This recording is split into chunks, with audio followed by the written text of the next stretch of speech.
Hello, beautiful, and welcome to the Finding Fertility podcast.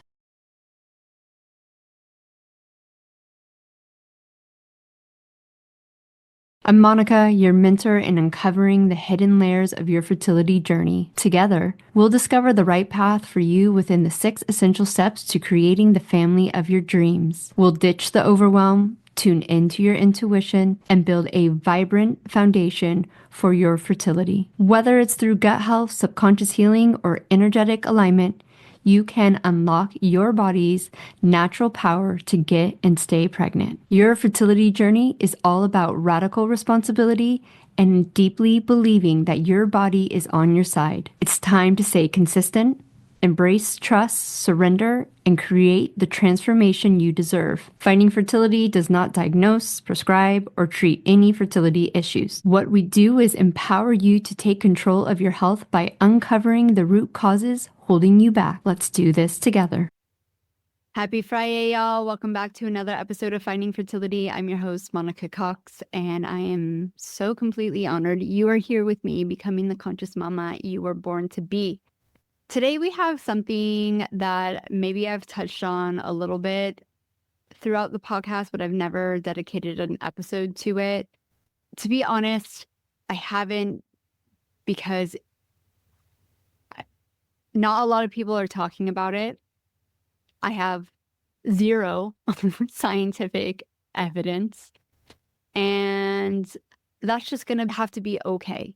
This episode is going to speak to people who maybe feel the exact same way and don't have words or don't have anywhere to express potentially what they are feeling, or what they know they're feeling something, but they don't quite understand it.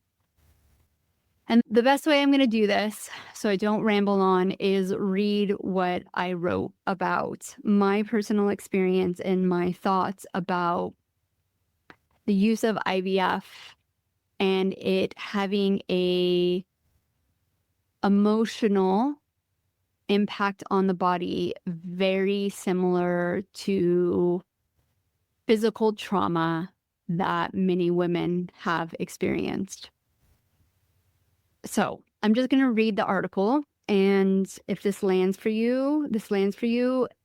I probably should put a trigger warning. I don't really feel like I go super in depth to anything, but if you have known traumas and you're still dealing with that and you feel like you might be triggered, this might not be the episode to listen to right now. You can bookmark it and come back. Knowing your body carries when it's been through too much and never had the space to say so. It didn't hit me all at once. It came after 2 breath of fire sessions just a few weeks apart. The first time I brushed it off, just a bit of discomfort. But the second time I couldn't ignore it. My hips wouldn't soften, wouldn't flow. Instead, they slammed against the floor, rigid and tense, like something inside of me was begging to be let out. Not with words, not even with pain, but with that dark, unspeakable knowing your body carries when it's been through too much and never had the space to say. Luckily, I was in my room by myself, so I didn't feel the need to silence myself yet again. And in the quiet stillness after the session, when my body was tired but my mind was clear and willing to listen, it surfaced. What was I really doing when I was using IVF?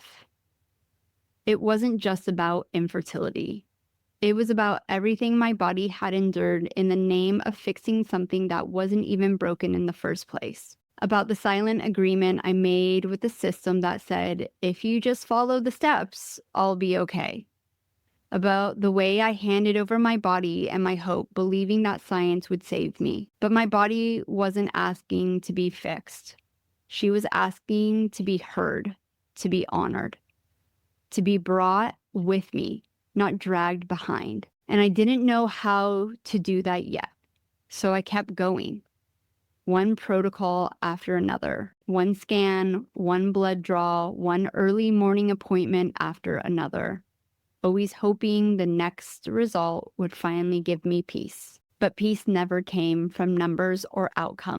And now I really felt it, how much I had overridden her. A flood of moments I had long buried under the label of necessary.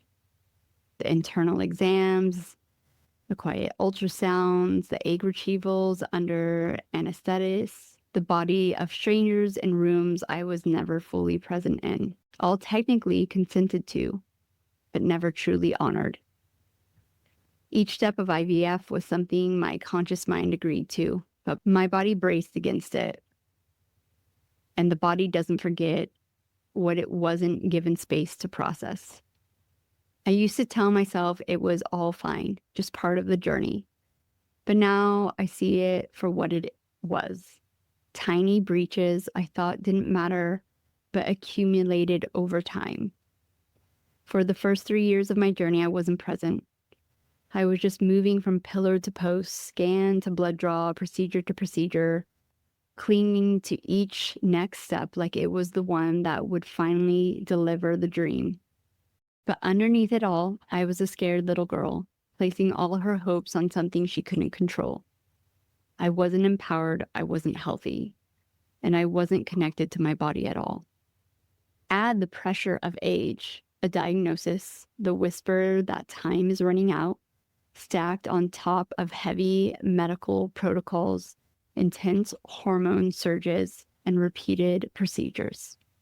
It's no wonder I ended up completely disconnected from my own experience. But year 4 was different. I changed.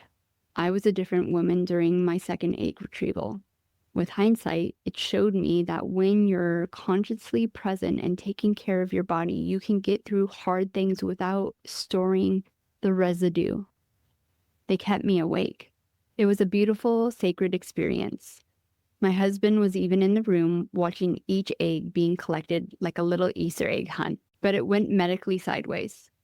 They nicked something and I started to hemorrhage. Nurses and doctors jumped in, applying pressure in every direction to stop the bleeding. But I was there. I had my meditation in my ear. I went into a sacred place, and somehow, even in the chaos, my body was okay with it because I was present. But my first egg retrieval, the one where I was completely unconscious, I don't remember a thing, and yet my body does. That's the one that left the mark, because I had abandoned myself in the name of doing everything right. And this is why we can't keep pretending these treatments are no big deal, like they're just another dental checkup. They're not. They're intimate, invasive, and often deeply disorientating. They carry implications far beyond what we're told in the consulting room, not just physically, not just hormonally, not just financially, but emotionally, energetically, somatically. Because the nervous system doesn't speak in logic. It speaks in sensation. It doesn't understand this is necessary or I signed a consent form. It only understands, did I feel safe? Was I supported? Was I present? Did I have agency?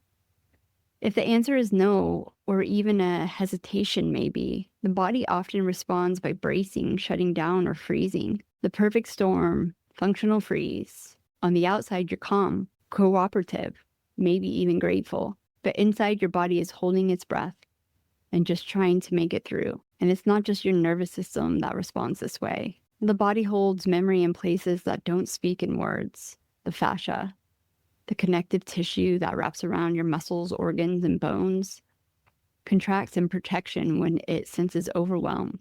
The womb, sacred, sensitive, and intuitive, often absorbs what you never got to express. Each time you override discomfort, push through pain, or ignore your body's quiet no, these places remember. They don't keep score with thoughts. They keep score with tension, with tightness, with disconnect. And if you've never been taught to listen to those parts of you, you may not even realize how much you've been holding on. And this is the piece so many of us missed. Not because we weren't strong, but because we were never told we could move through IVF differently. We were never shown that presence is a form of protection, that you can choose a procedure and still stay connected to your body. That sovereignty isn't just about rejecting treatment, it's about refusing to abandon yourself while you're moving through it. The women I work with now are starting to see this too. And once they name it, once they feel it in their own nervous system, the way their bodies held their breath through every retrieval, every scan, every call from the clinic, they stop asking, why am I still so exhausted? Or why does this still feel like it's happening to me? They start realizing the power of doing this journey awake, with full emotional and energetic presence, with permission to grieve, to pause, to say no, or to say yes, or to say yes differently. Because when you bring your body with you, everything changes. If this resonates, here's what I want you to know.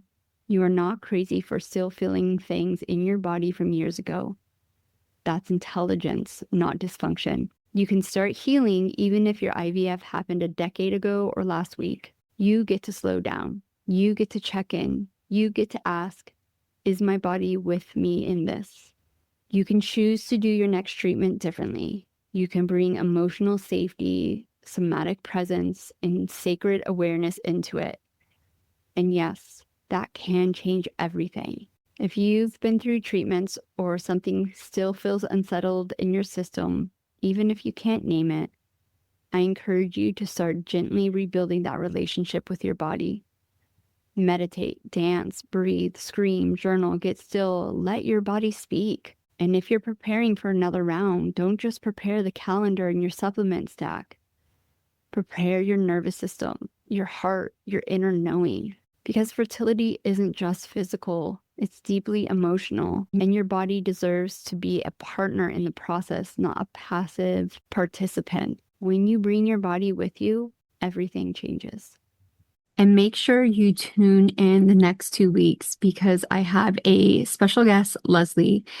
She does have her own fertility journey, but what she's here to really talk about is the difference between your cellular age and the number of candles on your birthday cake.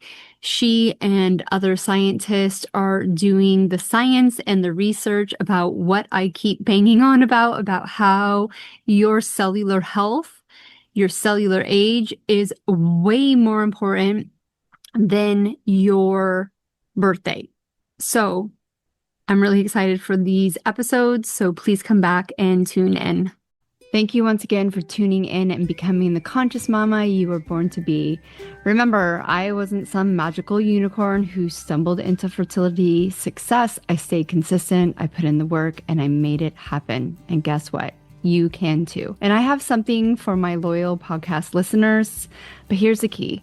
This is only for women who are feeling burnt out, frustrated, and stuck in the cycle of endless research.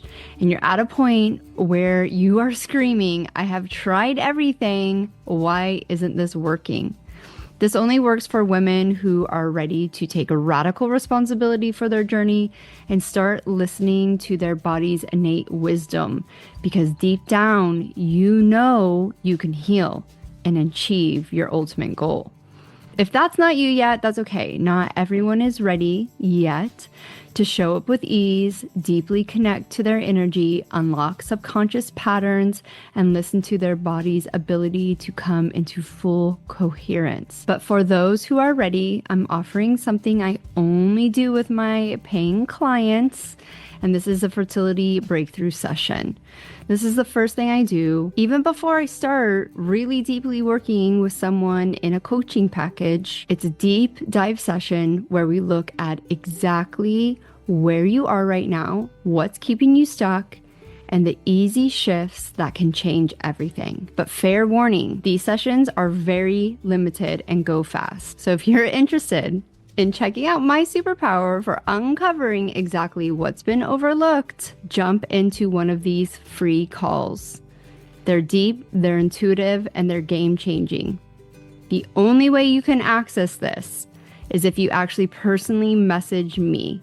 You can do it on your favorite platform, IG, TikTok, or at my personal email, monica@findingfertility.co. Not .com, because they wanted $3,000 for the M, with just one word. And that word is dreams. Obviously, DREAMS. and I'll make sure you get that link right away. Remember, this transformation happens when you stay committed to yourself. Trust your body, follow your intuition, make it possible. The links that you need are down below. And if you are still here and you absolutely love this podcast, please take some time and leave me a review and help other women like you find this podcast to get the support they need. Help a sister out. Leave a review today.